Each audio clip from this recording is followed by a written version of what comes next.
Alors, le deuxième versant de cette première cause, c'était les émotions. Effectivement, les émotions sont ultra importantes dans ce qu'on ressent. Alors, on n'est pas toujours joyeux, on n'est pas toujours bien, d'accord?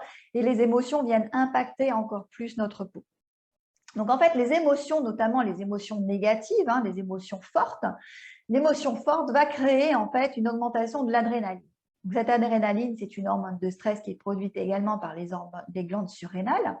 Et cette adrénaline, cette poussée d'adrénaline d'un coup, une forte colère par exemple, je pense que vous avez tous vécu ce côté, d'un coup, on a cette émotion qui monte là, et bien effectivement, on sent que le cœur il bat un peu plus vite, on sent même des petits tremblements, on sent que ça a un impact physique réel.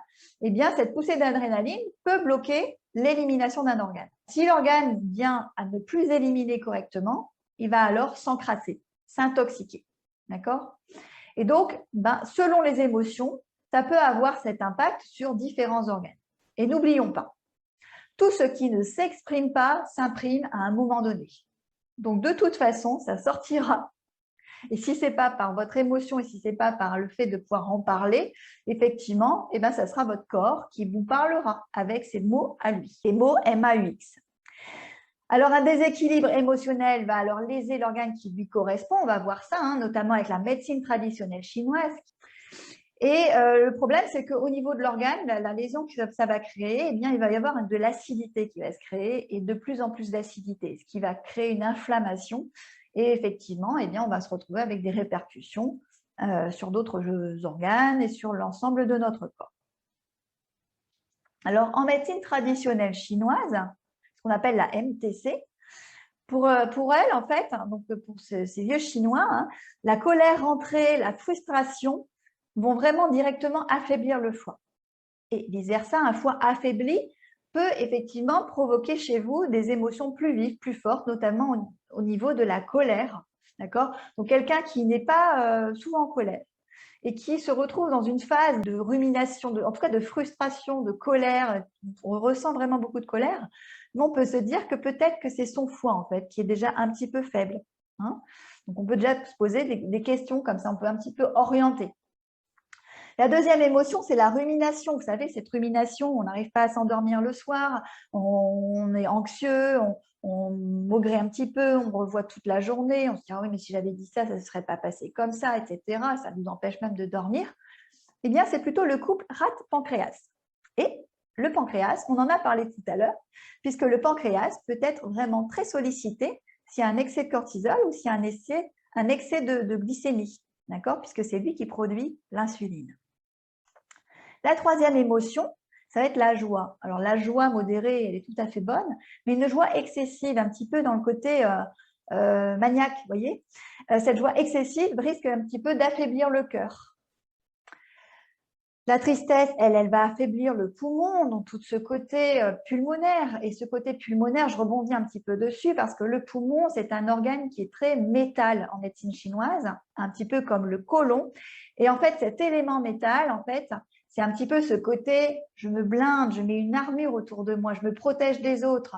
Et donc, je diminue en fait mon propre territoire, ma propre capacité respiratoire, voyez. Et la tristesse peut être vraiment en lien avec ça. Donc, ça permet d'ouvrir un petit peu des portes et puis de pousser un petit peu plus loin sa réflexion. Voilà. Et le poumon est très impliqué aussi dans l'acné. La dernière, c'est la peur. Alors, la peur, elle va affaiblir les reins. D'accord? Moi, quand j'étais petite, et j'ai mis des années à comprendre pourquoi, ma grand-mère, quand j'avais peur et que je me mettais à pleurer, alors j'étais vraiment petite, elle me disait d'aller faire pipi dehors sur une pierre bleue. Alors, je ne sais pas pourquoi bleu, mais c'est vrai que les reins sont souvent représentés par la couleur bleue. C'est pour ça que j'ai mis le petit bonhomme en bleu. Et le fait, en fait, de pouvoir éliminer tout de suite, ça permet d'éviter ce blocage rénal. Alors, c'était complètement du bon sens. Et c'est vrai que j'ai mis des années, en fait, à comprendre ça. Et un beau jour, je me suis dit, ah, mais c'est dingue. Ma grand-mère, elle avait raison. Alors, on va décoder ici un petit peu votre acné. C'est-à-dire que il est toujours intéressant de comprendre pourquoi la maladie apparaît et qu'est-ce que ça peut venir travailler chez vous. Alors, en fait, l'acné, on l'a vu tout à l'heure, c'est en lien avec l'épaisseur de la peau qui est le derme. Le fameux derme qui dit, en fait, je me protège. C'est-à-dire qu'on a différentes couches dans notre corps, on en a 3, qui se sont créées à différents moments de notre propre création, c'est-à-dire quand on était dans le ventre de notre mère, quand on se crée. Et en fait, eh bien, la première couche, la deuxième couche et la troisième couche n'ont pas les mêmes fonctions et ne vont pas nous donner les mêmes organes. La dernière couche, c'est en fait cette couche qui fait, cette fois, ça y est, tout est fini. Maintenant, il reste à me protéger de l'extérieur. Donc, créer la peau, le système nerveux hyper important en lien, parce que c'est comme ça qu'on va savoir si c'est chaud pour pouvoir enlever la main, c'est comme ça qu'on va savoir s'il y a effectivement il y a un objet, c'est un de nos organes sensoriels, hein, le système nerveux, notamment avec le système nerveux cutané, et tout est en lien avec cet adage « je me protège ». Mais je me protège de quoi? L'acné, c'est vraiment ça. Cherchez de quoi vous vous protégez. Et la première chose, c'est peut-être déjà, je n'ai pas trop confiance en moi et du coup, je me protège parce que j'ai peur du jugement de l'autre, j'ai peur du regard de l'autre. En fait, je me dévalorise esthétiquement, donc je cherche encore plus à me protéger, surtout si on me fait des réflexions de « oh là là, alors ça, c'est du vécu ». Alors, à ton âge, tu as encore de l'acné. Pourtant, tu es adulte. Voilà, ça, c'est un jugement qui a été émis et qui, effectivement, va venir recréer, si vous voulez, une poussée d'acné, par exemple.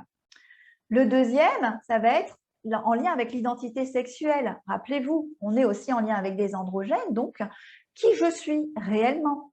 Et puis parfois même, c'est il faut que je montre que j'ai des couilles, entre guillemets. Il faut que je montre que je suis un homme aussi. Parce que dans le monde dans lequel on évolue, et notamment professionnellement, il ne faut pas oublier que on est toujours un petit peu dans la lutte à essayer de se mettre à niveau, d'accord?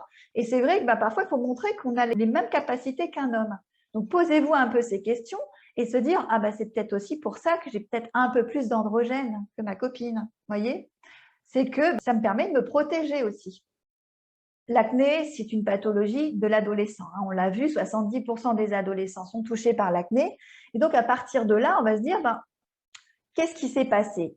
Quand j'étais adolescent, j'avais déjà de l'acné. Alors, ça ne touche peut-être pas tout le monde, puisqu'il y a beaucoup de personnes parmi vous qui peuvent se dire, oui, mais effectivement, je n'avais pas d'acné à l'adolescence et c'est venu à l'âge adulte. Donc là, la cause, ce n'est pas à creuser par là, parce qu'il se passe autre chose. Mais pour ceux qui avaient de l'acné déjà à l'adolescence, l'acné est parti et boum, il y a une résurgence à l'âge adulte. Mince. Alors là, on peut se poser la question de pourquoi, qu'est-ce que ça rappelle au corps? Le corps, il utilise le même message qu'il a déjà utilisé à l'époque. Qu'est-ce qui s'est passé à cette époque-là, au moment où j'avais de l'acné, qui fait que votre corps, il vous dit « Hey, ça ne te rappelle pas quelque chose ?» Voilà, ce sont des pistes. J'ouvre des portes, ça vous permet de pousser un petit peu votre réflexion par la suite. Le quatrième versant, c'est « Je vais me protéger des autres ». Effectivement, le fait que je mette du gras sur ma peau, eh bien, vous savez, c'est un petit peu comme le… Alors, j'ai l'image du poisson qui vient, pourtant le poisson, il n'est pas gras, mais on ne peut pas l'attraper, ça glisse. Et le fait de mettre, par exemple, le savon, ça glisse aussi, pourtant c'est pas gras, je ne sais pas, je n'ai pas d'idée.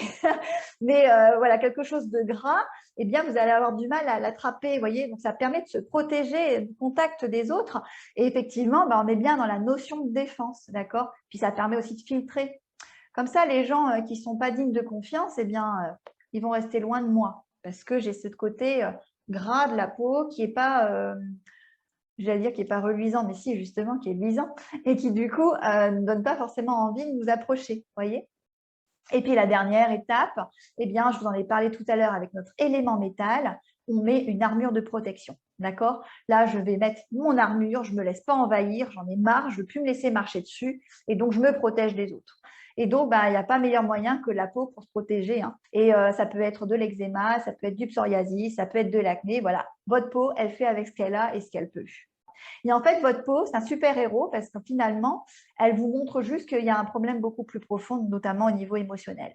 Alors, j'espère que ça vous a un petit peu éclairé sur ce côté stress et émotionnel qui, pour moi, est primordial dans la prise en charge de l'acné.